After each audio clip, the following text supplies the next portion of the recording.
Okay, we were discussing the rise of the polis, and I was into the subject of the way the Greeks thought about the significance and the function of the polis, which is really critical, I believe, in distinguishing between the polis example of a city-state and other city-states in history.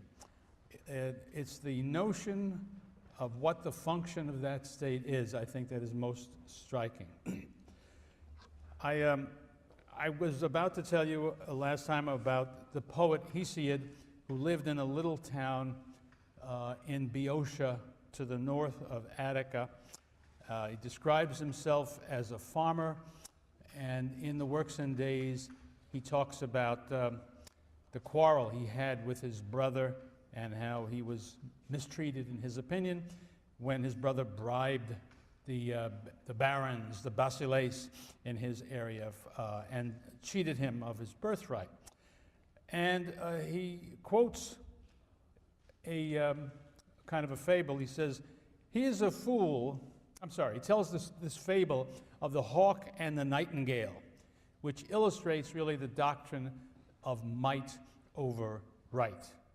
And the hawk says, he is a fool who tries to match his strength with the stronger. He will lose the battle, and with the shame will be hurt also. So don't try to fight against stronger people, is what he says. Hesiod says, this is the wrong doctrine. It is better, he says, to go by the path leading to justice. For when justice is outraged, and by the way, justice here is personified in the form of the goddess called Dike. She follows perforce, weeping to the polis and the gatherings of people. She puts a dark mist upon her and brings a curse upon all those who drive her out, who deal in her and twist her in dealing. And he speaks about the word polis more than once in the same general context. He draws a contrast between the men who give just decisions to strangers and to natives and who do not depart from what is just, and those who practice violence and cruel deeds. In the case of the former, the polis flourishes and its people prosper. Peace reigns over their land, and Zeus keeps them free of wars. They don't suffer famines or disasters. Their flocks have thick wool. Their wives bear them children. So fruitful is their land that they are spared the evil necessity of traveling on ships.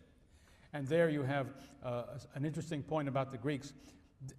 Hesiod is not alone in saying, for God's sake, try not to take a voyage at sea because your chances of coming back are really bad, which was a reality to a degree. That's a very strange thing because the Greeks turn out to be an enormously active seafaring people with tremendous fear of the sea. I think that those things are connected. But what about those who don't follow the path of righteousness, of justice, of decay? Zeus orders severe punishments for them. Often, even a whole polis is paid punishment for one bad man. His people are troubled by disasters, plagues, famines. The men die, the women are barren. At another time, Zeus destroys the wide camped army of people or wrecks their city with its walls or their ships on the open water.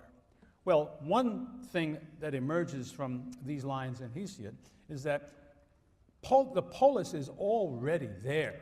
There is no way to talk about what he's talking about in the kinds of settlements that existed before the invention of the polis. And that, I think, is worth mentioning. If our date for him, which is very problematical, but if it's right, roughly, then certainly by 700 BC, there are people who know what polis are. Polis exist. But beyond that, there is the fact that for the Greeks that early, and always, by the way, it remains so, the notion of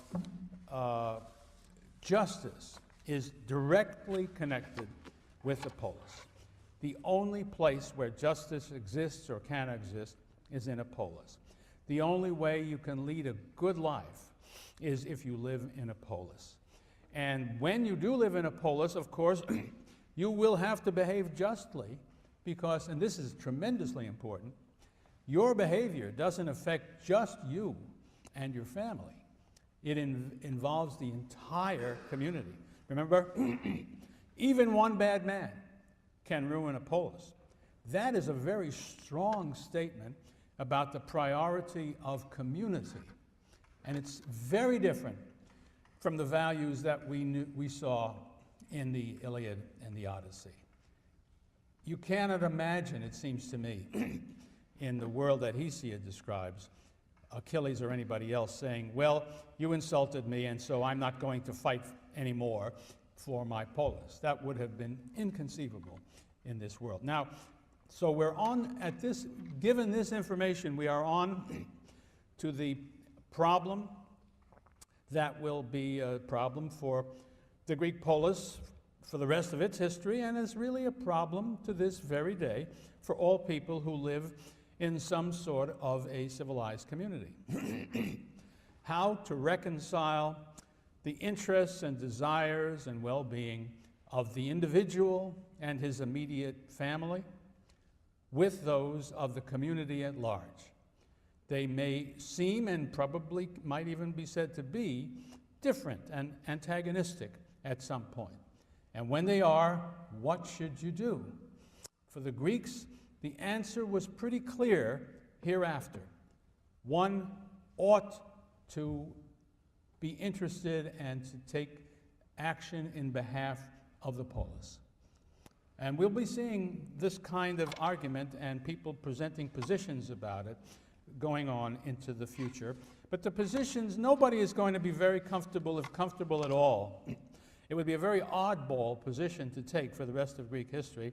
No, the right thing to do is to take care of yourself and the hell with the polis. That's not what you're going to hear. What you're going to hear is to the contrary. A little bit later, when we get to talking about Sparta, you'll see a beautiful example of that in the form of the poems of Tertius, who was a poet in Sparta, whose poetry became so central to their way of thinking and living that they were used as marching songs for the Spartan army as they walked. And they make the same point, but I'll come back to that. Now, here's another document that you want to be aware of that gives you some idea of what the Greeks fairly early thought the polis was for and about, and what the relationship between individual and polis was. In this case, I'm talking about Herodotus, who very early in his history speaks about, tells the story, really, of his visit to Lydia, to the land of the great tyrant Croesus, who is also the richest man in the world. It's not clear that this event ever really took place, but it's really not very important, because what Herodotus is doing is telling how he, I think, and how the Greeks in general viewed the questions at issue. Solon goes to visit Croesus. Croesus asks Solon to tell him who is the happiest, the most fortunate, both of those things contained in the words he uses, that he had ever seen. Solon was now a man of full years. He was a man of greatly respected. He turns out to be one of the 7 sages that the ancient Greeks selected for the wisest men who ever were. So, it would be interesting to know what he thought about that. Of course, Croesus had shown his great wealth already to Solon, and in my view, he put the question this way. Solon, as he looked around at his fabulous wealth and great good fortune, he said, who do you think is the happiest, most fortunate man you ever knew? And you know what the answer was that he expected. Solon answered, Tellus of Athens. I bet you never heard of Tellus of Athens. Neither had Croesus. Neither had anybody else outside of Athens. Croesus was astonished, and he asked Solon, why did he select Tellus? And here's what Herodotus says. First, because his city was flourishing, that is, his polis, that's the word in Greek, was flourishing in his time. And he himself had sons, both beautiful and good. The words in Greek are kalos kagathos for the singular, kaloi kagathoi, and it's a kind of a formula. It means a gentleman. It means the best kind of person. If a person is kalos kagathos, it means he is good to look at and his soul is excellent. All that you could expect of a person. So he had he had sons, beautiful and good, and he lived to see children born to each of them. And these children all grew up. And further, because after a life spent in what our people look upon as comfort, his end was surpassingly glorious. In a battle between the Athenians and their neighbors near Eleusis, he came to the assistance of his countrymen, routed the foe, and died upon the field most gallantly. The Athenians gave him a public funeral on the spot where he fell and paid him the highest honors. So to summarize, the happiest, the most fortunate man that Solon ever knew was a dead Athenian that nobody ever heard of. Why? What does this say? Right? We see in this passage something that reveals so much about what the Greek values were, and you'll see how closely they were tied up with the polis and the primacy of the polis in their lives. Well, why are things good? Well, his city, his polis was doing well. A man who was living in a polis not doing well, how can he be happy? There's just no way. Secondly, sons. Now, this has to do with the Greek idea about immortality and mortality. Since the Greeks really didn't believe in personal immortality, how do you find what everybody wants? Immortality. One way is through your family, and it's sons who carry forward the family name, so to speak. So if you have sons and they are healthy and they do well and they have children, that means your name will be carried into the future, your memory will persist, and that is one form of immortality. And then, of course, the greatest form of immortality, and think of it when you compare it with what was the form of immortality available to Achilles and his fellow heroes. You fought for your polis. And when you died fighting nobly for your polis, you will be, and were then, you were honored extraordinarily by that polis. And what everybody knew then was that your memory would last thereafter, so long as your polis lasted. And the proof of it is that Herodotus knows that story and is telling it, as will other storytellers. And in fact, it worked. Here we are, talking about Tellus, all these many years later, thanks to Herodotus. But the point is that this form of immortality is available to Tellus because of his place in the polis, because of the deeds he does for the polis. And that is the greatest possible payoff. And there you see something that is, I've been making the case that a polis is a different thing from any other city-state. I'm not aware that any other culture that had city-states had ideas of this kind that helped explain why one was associated with it and cared about it. And the final document I want to use to make the point here comes from precisely the poems of Solon.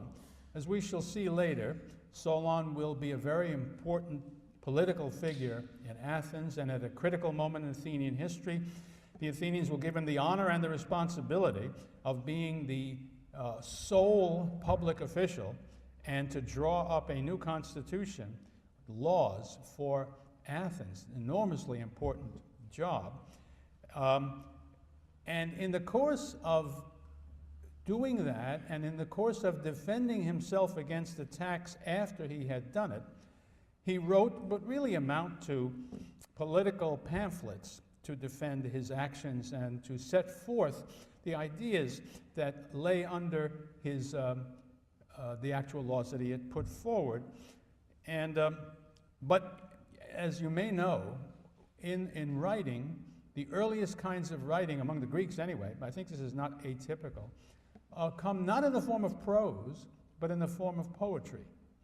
And that's because people are used to, before they use writing, they are used to remembering things through verse. I don't know if it's true of you, but it certainly is true of people of my generation. The things that they taught us in school when they required us to remember poetry, no matter how we try, we can't forget it. And the stuff that we had to remember that was in prose, no matter how we try, we can't remember it.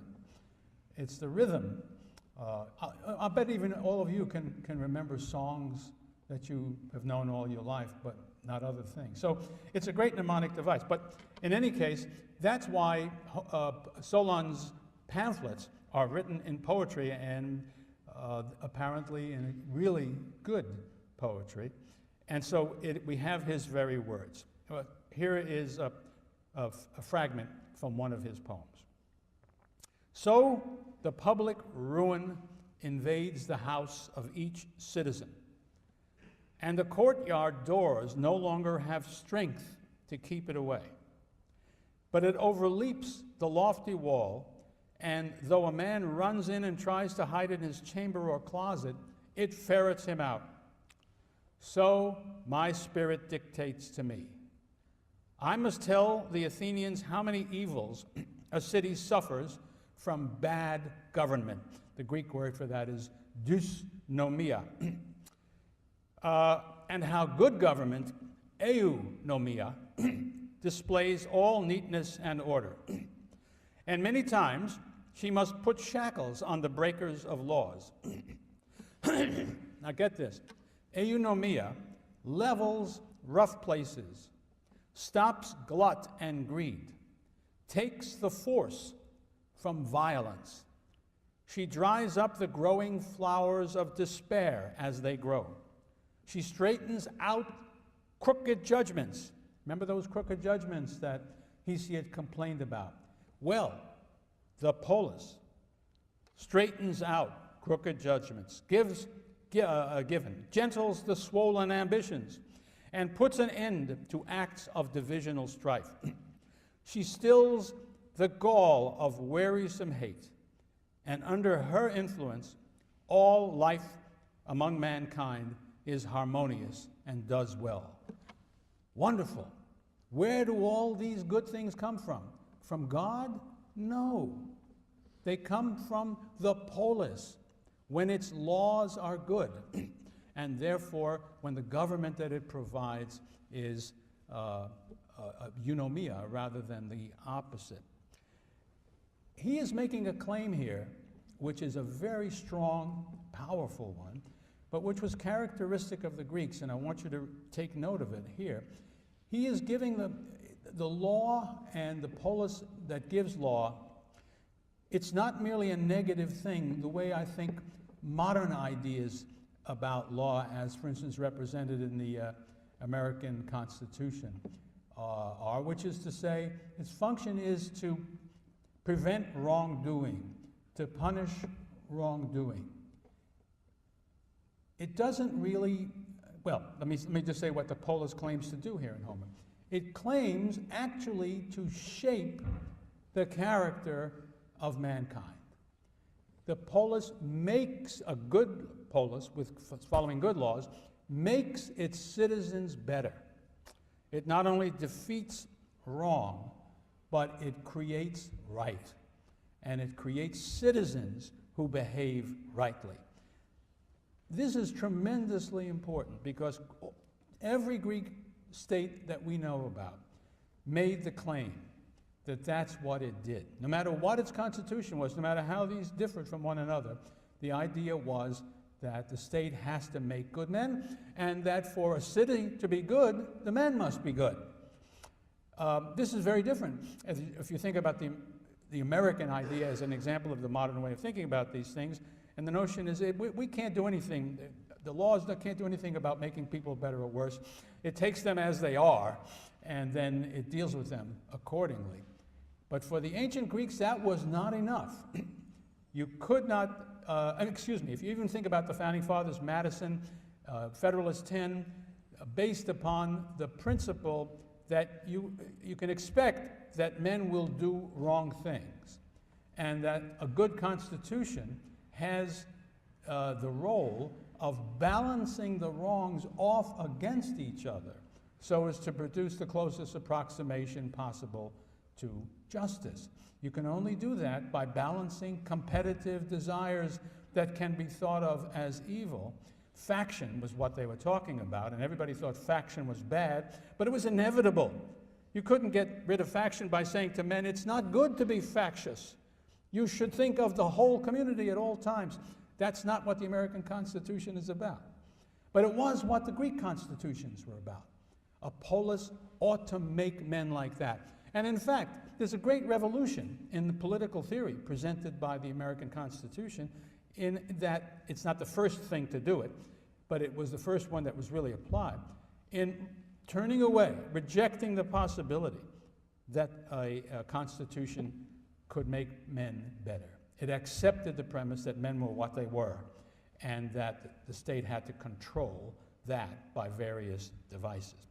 So it's very important to see how different from that the Greek idea was, and what an enormous responsibility the polis was supposed to have. And of course, with that, there had to be an enormous amount of support for the state by the citizens. That's another thing I want to emphasize before I leave this subject, the word citizen. We should not take that for granted. By the way, in Greek, the word citizen is polites, derives from polis. He's somebody who lives in a polis. He's a citizen. Well, there never was a citizen in the world before the polis. There are only subjects, people who are subject either to a god or to the king or to a representative of the god or to a chieftain or whoever. But somebody, in a sense, owns them all. But nobody owns a citizen. And this is something brand new in the world. And we shall see how it crops up in different forms and how it shapes the course of Greek history. Well, this whole business presents the problem I mentioned a moment ago. All of us have this natural selfishness when we are born. We all seek our own interests, and soon we join up with the family. We want the family's interests up to a point. And how is this fit together with the needs of the community at large? A problem the Greeks always wrestled with. But when you get down to the 5th century, and indeed the latter part of the 5th century, there is a marvelous document that you will be reading in Thucydides, the famous funeral oration of Pericles delivered in the winter of 431-30 BC, where in my judgment, one of the great things about Pericles was that he had given a great deal of thought to this problem and presented the best argument he could think of for solving that problem, which was to claim that the individual's highest needs and greatest personal and family goals could be met only through the polis, that his well-being was tied up inextricably with the well-being of the polis. Now, you don't have to buy that, and individuals undoubtedly found the strain too much from time to time, but what's interesting is rather the ideal, the claim, the theory. You cannot truly achieve what you want and need as a human being without being an active and loyal citizen of this great community which you need to achieve what you want in life. It is a claim already, and as you've seen in Aristotle towards the end of the history of the free polis, it is something necessary for mankind. It is the center of his life, and it explains the Greeks' devotion to the independence, to the autonomy of the polis and their desire to beautify it and make it as great as it could possibly be. All of that sounds very nice, and it certainly had very nice aspects to it, but there was, of course, a downside to it as well, which is every polis wanted to be great, and being Greeks, they wanted to be greater than their neighbors. And sometimes that involved conflict, and it often, among the Greeks, did involve war. Now, the Greeks were not unique in history in constantly being at war. That is, if you just examine the history of the human race, so soon as they were sufficiently organized to wage war, they began doing it all the time. But it is true that the life of the Greek world was much more filled with war throughout the history of the polis than other civilizations, because other civilizations, after a time, had one great power that was able to dominate the entire region, Egypt being the best example, so that no longer was war possible. But the flip side of that is, there was also another thing that was impossible: freedom. And in Greece, you have a lot of war, and you have a lot of freedom. And all of that is tied up, I think, very much with the development of this very special thing called the polis. Now, let's take a look at other aspects of the polis, not ideas, but rather how it functioned, how its function developed, and how that helped to shape the characteristics that it showed in its full-blown period, that is to say, the classical period. I want to talk about, there were really sort of three things that come together. One of them is how the Greeks, in the late Dark Ages and on into the period in which the polis emerges, made their living. And the second has to do with how they fought. And what was my third? There is a third one. Oh yes, and the third is, these are not necessarily in the same, in any particular order. And also how they were governed, or rather, how they governed themselves. All of these three things, in my judgment, are necessary to understand how the polis came into being, how it came to be what it was, and how it came to fulfill and believe in these ideas that I have just been telling you about. And I should say at once that this is now a very controversial subject. Let me just back up a second. In a way, along the way, I'm attempting to also to answer the question that people always ask me when they understand I'm a historian about Greece and if they have any interest in this subject. And they say, yeah, the Greeks were terrific. They achieved wonderful things. They were a miracle, golden age and all that. But tell me, how did that happen? Why did they do that? Why them and not somebody else? And until I came upon a brilliant solution that another scholar presents to us, all I could do was tell jokes.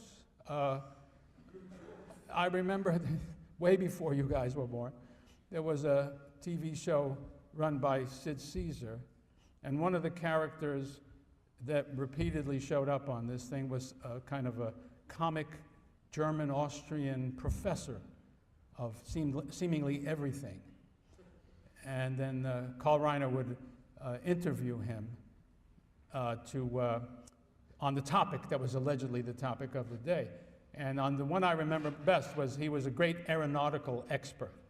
And here he was landing briefly. He was being interviewed by Carl Reiner, ask him questions, and in his comic German accent, giving silly answers. But finally, Reiner says, well, thank you, Professor, that's all very wonderful. But you know, our audience would really like, it seems like a simple question, but it's awfully hard to understand. How can a great, big, enormous, heavy thing like this airplane get off the ground? And he said, oh, it's a very simple question. It's not difficult to answer. I mean, you know, the wings go and the ailerons and then the motor on the engine, and it's a miracle how it gets up there. And that is the way I used to explain the Greeks, because I had no better idea. I could bumble around about geography and this and that, but nothing. Then there came a great voice from the West. Viktora Dejvida Hansona, who was a professor at Fresno State, California, thought about this, and he brought to it, in addition to extraordinary intelligence and a remarkably good knowledge of Greek and the Greeks, a magical additional element, and that was the fact that he was a farmer. And he was, I think, in the 5th generation that had farmed the same piece of farmland in California, in the Central Valley of California, ever since the 19th century. And that climate, by the way, and that whole scene is very similar to the Mediterranean kind of a climate that the Greek farmers were engaged in. And so that it had potentially, Hansona thought, and I think he was right, proper analogous possibilities. And he came to the conclusion that much could be learned about the development of the polis if one looked at the business of how one farms in these kinds of environments. And I think that turns out to be a great key to understanding what's happening. And everything you hear from me on this subject I learned from Hansona. It is, needless to say, being a bright, brilliant idea that one guy thought of, it has been assaulted on all sides, and there is plenty of controversy about it. You start with the Dark Ages, and there was general agreement, I think, that the population of Greece had become much smaller than it had been in the Mycenaean period, and that from the standpoint of the population it could sustain, it was underpopulated. And if you start with a look at what was the way in which the land was worked for the purposes of feeding the population, it would be okay to take a look at the Homeric poems as some kind of evidence to help us out. And Hansona focused on this, what was really obviously the unit that mattered in the world of Homer, call it the family, but the Greek word is oikos, O-I-K-O-S, and it means household. But it comes to mean the land that the family works, the family itself. And what does it look like? Well, in the Odyssey, there is a very fine example of such a place in the form of the oikos of King Laertes, the father of Odysseus, who somehow is still alive when Odysseus is king, but he is in retirement. And there he is, we see him, nobleman that he is, former king that he is, working the soil. And how he does this is very illuminating.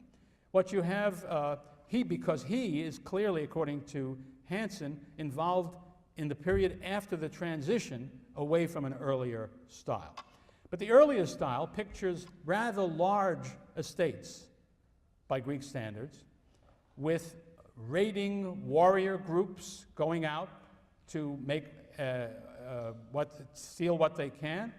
They are engaged in raising livestock, which in Greece is more likely to be sheep and goats than cattle, but also breeding horses, which are the thing that is very important for the aristocracy for carrying on warfare. Let's flip back a step beyond that to Mycenaean civilization for the purpose of noting the great contrast, the great change. Remember, like the ancient Near Eastern kingdoms, collectivized agriculture, control from the center.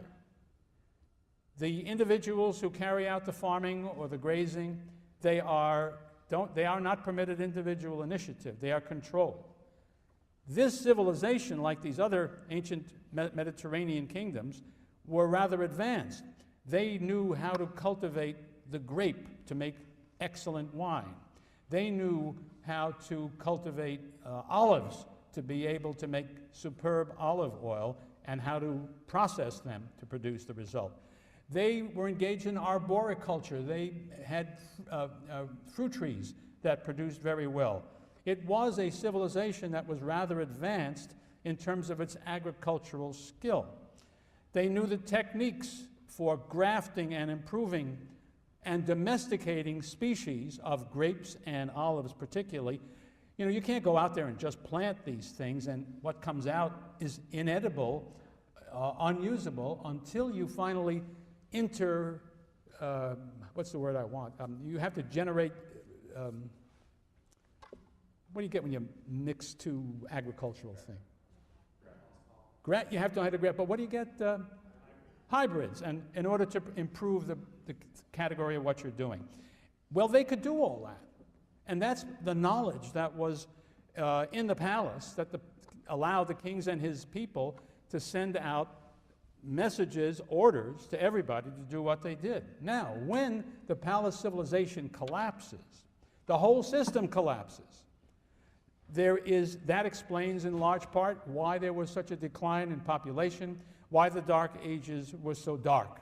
Lots of poverty, lots of starvation, but also, as I suggested when I spoke of this earlier, also the freedom, if you could make it, to learn and also to grow stronger. Now, it's sometime in that period of the Dark Ages, and Hanson would suggest, I think, probably around the 8th century is the greatest transition. Somehow, the oikos obtains a chunk of land that is understood to belong to it. The Greek word for that is a kleros, K-L-E-R-O-S. And what happens is now the family knows that it has this land. It has it now, it will have it next year. The family will be able to pass it on from father to son so that he can inherit it. And that changes everything. That kind of stability gives promise and is a basis for making every kind of necessary investment in the soil that you are working in order to make it better and more profitable for you. And it's worth it because you and your children will be there to collect it. As Hanson says, thus arose the kleros, or the idea of a privately held plot attached not to any one person, but rather in perpetuity to a single farm family, or oikos. And as Hanson points out, look at the difference between this and previous ways of working the soil. People either rented the land from a large landowner, or they were hired help who got nothing except a salary or a piece of what they did. Serfs who were compelled to work the land, or in some places even slaves. Well, they have no incentive, put aside the question even of capacity, to invest capital for the purpose of improving the size and quality of their crops, their trees, their vines. They would not be willing to take the risk without clear title to the land. That is the critical thing.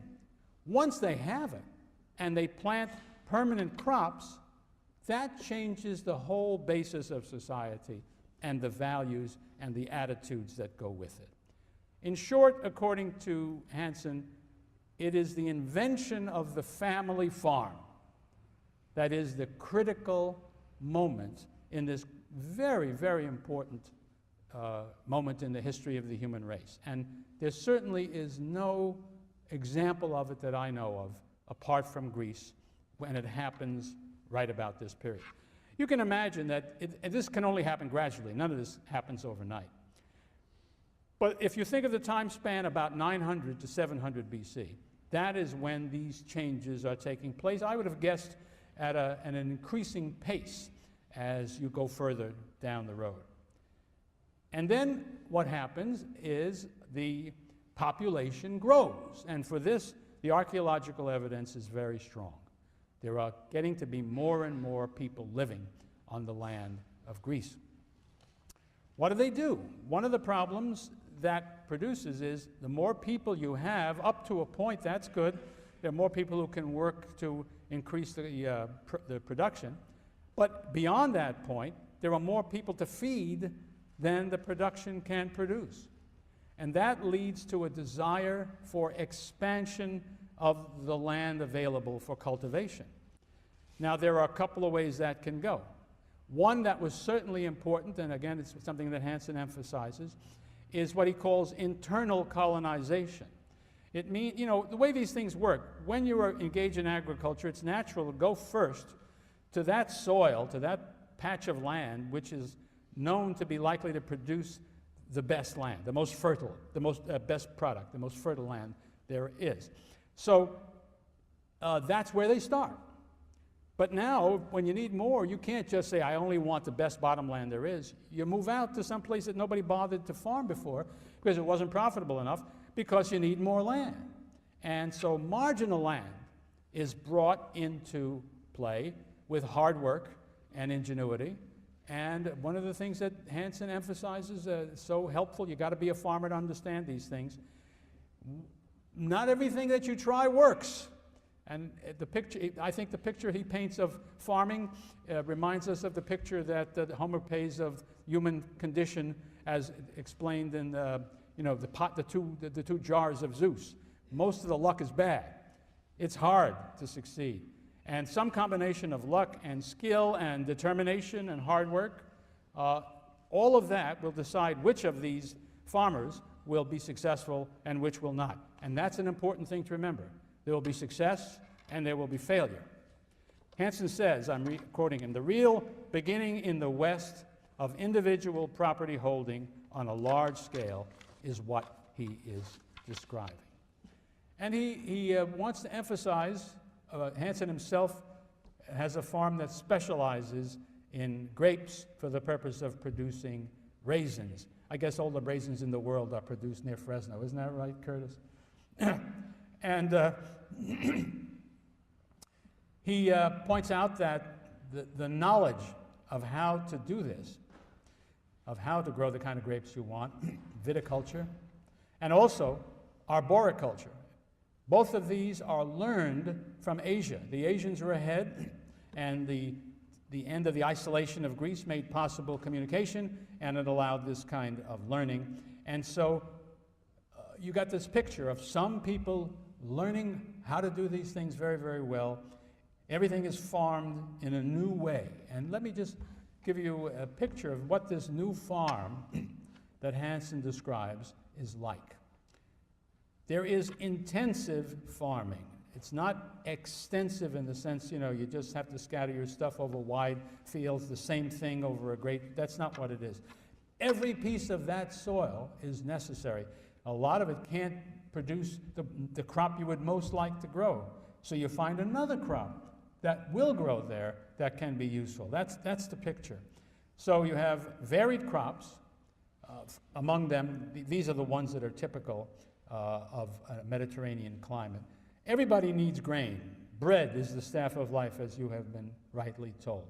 But so you try. If you can grow grain on your land, you grow it where you can. If not, you have to get it elsewhere. Olives, for the purposes that I mentioned to you the other day. That is a very important one.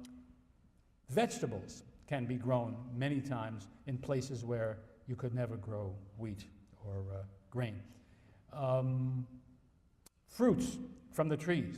What have I left out, Curtis? Anything? Have we left out anything any of the crops? That's about it. Those are the things that you do. Now observe several things about them. They together will make up everything you need to live. All the food groups are represented there. I have left out meat and fish, of course. Neither of them very common in this part of the world, but meat was common enough because there were sheep and there were goats, even when beef would have been very hard to get. But what you need to understand about the Greeks, they don't eat a lot of meat. Now you might say, how come no fish? I mean, they're surrounded by water everywhere you look. Well, guess what? Turns out fish don't live everywhere in the water. And they don't live very much around Greece, it turns out. I don't mean no fish, but no sort of major schools of fish. This is not the banks of Newfoundland. And the Greeks do eat fish, but not a lot. So their diet is a little bit of that, some of their protein from that, then bread, olive oil, fruit, vegetables, cheese, milk, those kinds of things they can do. Well, now, one of the things farmers in history discovered is that it's very hard to do well as a farmer if all you do is grow the crops, because people normally don't use what you grow in the form in which you grow it. I'm thinking again of grapes and olives. They maybe mostly want olive oil and wine. So what do? Well, if you're a poor farmer, you don't know what else to do. You send it off to a middleman who does the turning of the grapes and the olives into the liquids that are necessary, and he takes a good bit of the profit. But these farmers didn't do that. They acquired the equipment necessary, grape and olive presses, which allowed them to purify and to produce the final product, and that made them more successful than they otherwise would have been. And also, another great thing that you have to be able to do if you're going to succeed as a farmer is you have to have places to store what you produce so that you will have it for next year when you need it. And also, if you have a surplus, and that's a desirable thing to do, you can sell it. Probably in the early days, this was largely a question of barter. You could trade it in for those things that you didn't make yourself and needed. But in any case, it is a profit. But it's no good if it's going to spoil.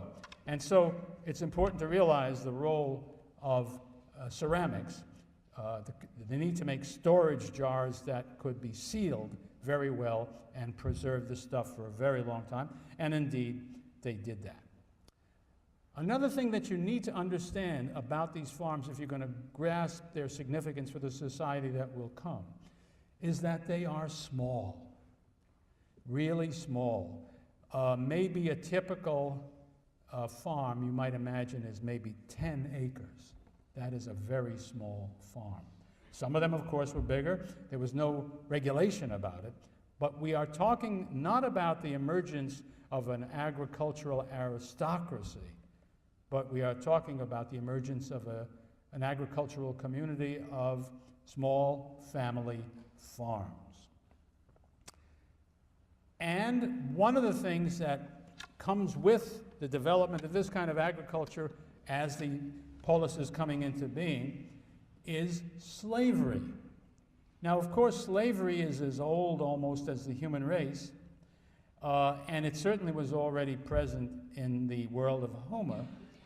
But it looks like in the Dark Ages, there were very few slaves around, just because owning slaves is wealth. You can't have slaves without wealth because you got to feed them. That's the very least. And no matter how wicked a master you are, dead slaves are no good to you. Chances are you had to pay something for them. They are like a machine. If a slave dies, you got to buy a new machine. And while he's alive, you got to feed him. So when you're talking about a very poor society, you're not going to see much slavery. But it is true that as the family farm I've been describing comes into being, a way is found to use slaves in a productive, positive way, positive from the standpoint of profits. And the reason for that is if you are just engaged in a single crop farming, well, you plant it, you take care of it, and then when the time comes, you reap it. What do you do in between? Well, there's not much to do. So you have to feed the slave all year round to work only a small part of the time. That's not very profitable. But Hanson's farm, as I like to think of it, there's work to do all year round because these different crops need attention at different times, and they need different kinds of attention.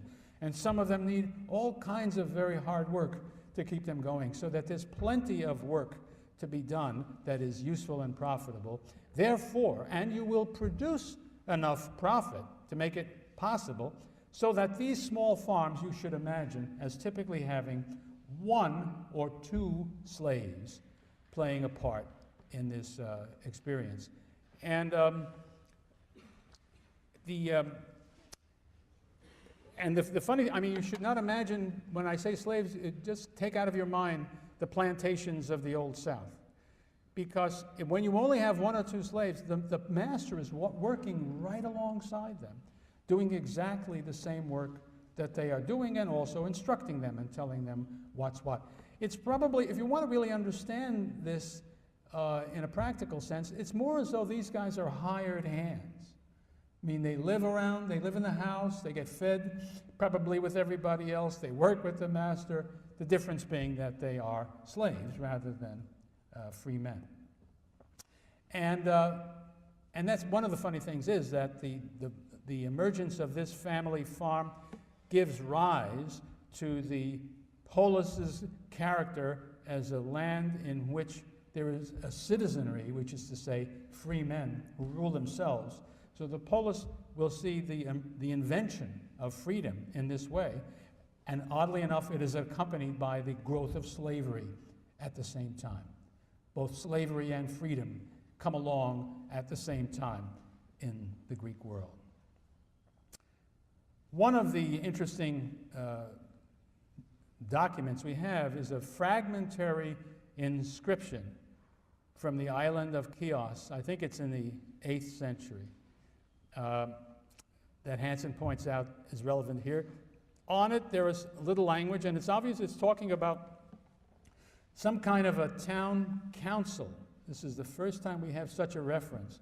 The Greek words are boule he demosie. That is, best translation I can come up with is the council for the people. It doesn't mean the council of the people necessarily. That would suggest something democratic. It's probably more oligarchic or aristocratic. But the point is, this is something we haven't heard of ever before. There is clearly some kind of an official group that has some sort of political role to play, which is popular in its character. It's the word demos that's at the root of demosie. And demos means the people, all the people. That's one of its meanings. And I think it's the meaning that's relevant here. And as Hanson points out, only in early Greece did independent agrarians have free title to their land, own slaves, and ultimately, out of this council that I told you about, ultimately came to have control of their own communities. Although the political development came late in the process, it did come. As Hanson says, the new farmer is not just a different kind of farmer, but a different kind of person. He is a citizen in his political role. He is a soldier, but he is a soldier not in the pay or the hire of a king or of an aristocracy. He is a citizen soldier who has participated in the decision that says it is time to go to war, and who will play an active role in making decisions about his state's policy and behavior. He is independent in a way that nobody who was not a king or an aristocrat in the past has ever been. A new kind of man, the backbone of the polis as it emerges. I don't want to overstate this. There is still an aristocracy made up of the old guys, and they don't just disappear, and there will be a long stretch in which there will be some degree of conflict between these new independent farmers and the old established aristocracy, and never does that aristocracy go away. That's old. I'm simply emphasizing what's new in the situation, and it's very new indeed. I might just say a little bit more. Hanson has this marvelous situation in which he's a scholar telling us about these developments in the world of ancient agriculture and farming, but he's also an active farmer and reacting to what happens to farmers today. And he's written a book, a wonderful book called Fields Without Dreams, which is the story of modern farming in America, but it's also true of all of Western Europe, which is to do pretty much with the abolition of farmers. And I just don't think it's right for me to pass without mentioning the significance of this. Nobody knows anything about it. What percentage of Americans do you think worked on farms at the end of the 19th century? 20? 60? You better believe it's at 60, 70. And the further back you go in American history, the closer to 90 and 95% it gets. That's the history of the world. The whole human race has spent the bulk of its time farming. What percentage of Americans are engaged in farming today?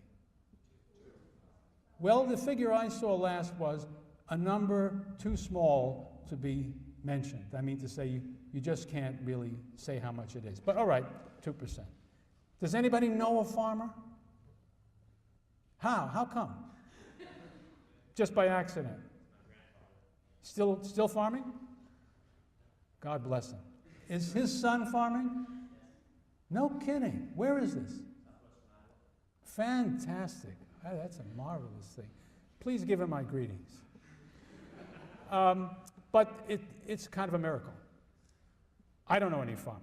Oh yeah, I know Hanson, but if I didn't know him, I wouldn't know any farmers. So now, I don't want to go too deeply into this. If you're interested in this subject, get hold of his book. But I think it's real. What is inescapable is farmers are a sociological category of people, different from non-farmers in all kinds of critical ways. And it is just an example of how this whole business has disappeared. Nobody even thinks about it anymore. If you were to say to me, what do you think is the most important thing, however you define thing, that has changed the character of life in the United States in the 20th century? I would say the disappearance of farmers. There are so many ways in which that has changed the world. But I can't do justice to it, but Hanson does. So if you want to read Fields Without Dreams, you can ponder the significance of this great change. Now, I've talked to you essentially about the economic aspect of this phenomenon, and I'd like to turn next. Give me a second here. I just want to find out where I am in this.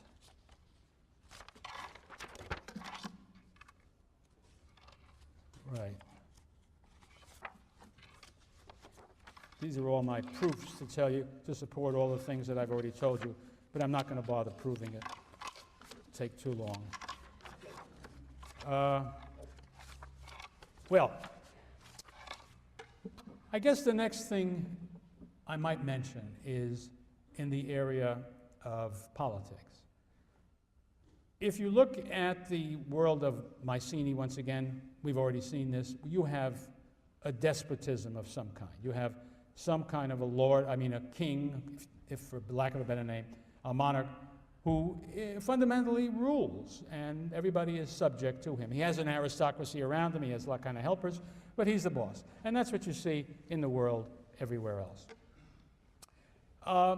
After that, if you examine as best we can the cities of the Dark Ages and ask what kind of government, if you want to use that word, would these communities have had, you probably wouldn't do badly if you looked at the Odyssey for the best clues you could find. Of course, they won't be perfect. You know this mixed character of the world of Homer. But still, if you look at the world of Odysseus, his home, what's going on in Ithaca, there are some valuable clues. There is somebody who, in that world, called a basileus, I should say. No, yeah, basileus, right?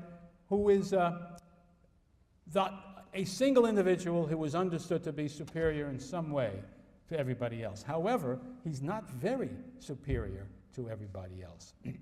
He has all of these noblemen around him, all of whom claim to be basileus, you recall.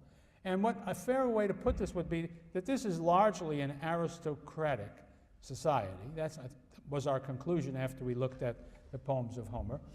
And I think that's what continues, even after that's the world that shows up after Mycenae. People who had power by virtue of their wealth, by virtue of their personal physical strength maybe, by virtue of their descent, because people always have theories about individuals in their society, early societies, who were born to the purple, so to speak.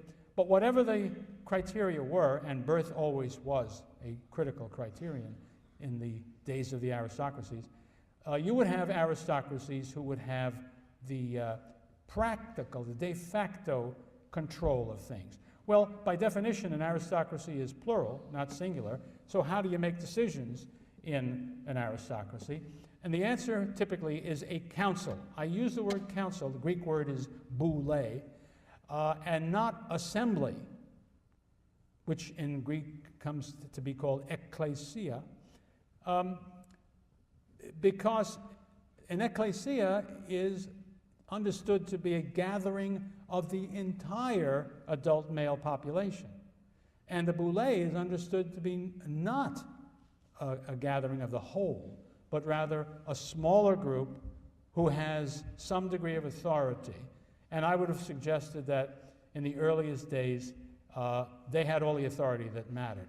However, it's interesting, these Greek communities from a very early time seem to have been different from Mycenaean kinds of things by virtue of the fact that the men who fought in the army always seemed to have had to be consulted when it came to a question of fighting.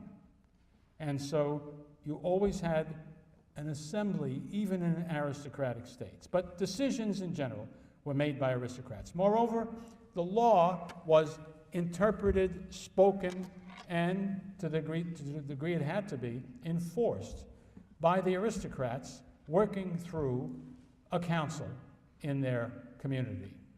And these councils might have been elective from within the aristocracy, or they could have been simply the whole aristocracy, depending really on the size of the community, because you can't have a council functioning to any useful purpose if it gets to be too big.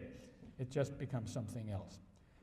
That's where you start. That's the Dark Ages. Now, what we shall see as the polis grows and develops, and as these changes in the economic situation that I've described are happening, is that these successful farmers, who will, as I will be telling you next time, who also will be the fighting men who fight for their polis as infantrymen when the infantry becomes the critically important part of the army. These men, the combination of their independence, their wealth, when I say wealth, I don't mean great wealth, but the fact that they do have wealth, that they amount to something, and their role as soldiers, makes them demand a larger voice in the government of the state, in the decisions that affect them so closely. And so there will be a whole, I'm looking ahead now, projecting into some topics that we'll explore more closely later, but they will be finding different ways to insist on their inclusion. And the results will be different in every state. And sometimes the old aristocracy will be able to hold on for a very long time and to suppress any attempt to change things. Other times, and this will be widespread in certain places and will be very significant, the dissatisfied people in the society, mainly these farmers I'm talking about, will get together and perhaps fix on some discontented aristocratic individuals, and most particularly pick some aristocrat who has distinguished himself typically as a soldier, as a leader of troops, and engage really in what amounts to a kind of a revolution, or at least a coup, and bring about a kind of a different kind of a monarchy, which the Greeks called a tyranny. And when these tyrannies take place, they last for different periods of time, but when the tyrant is removed, what follows after that is there is never again in that town one-man rule of any kind. Either what is established after the tyranny is an oligarchy, but notice I didn't say aristocracy. An oligarchy just means rule of the few, But as we shall see, what changes is it is no longer the rule of those few who are born in the right place. It will be based upon the wealth of those people. And that means that the newly wealthy or the reasonably well off will participate in their government. And the form of government, which is oligarchy, will be, throughout the classical period, the most characteristic form of government in Greek city-states. When democracy is invented, it will have its moment and it will spread, and there will be numerous democracies, but they will never be the majority of the polis. Your typical polis will be a kind of a Hanson farmer outfit, where people from that class and up will participate in politics, will be the governing bodies in their state. They will be the ones who continue to fight in that infantry that is decisive for the state, and they will be the ones who make decisions, and the people poorer than they will be excluded. So it's very important to realize that these family farmers who are successful do not necessarily lead to democracy. Indeed, I want to emphasize again, it is an unusual outcome when they end up with democracy. So now we've said something about the economic change and something about the political change, and next hour I'll start with the story of the military change that has so many significant consequences. Okay.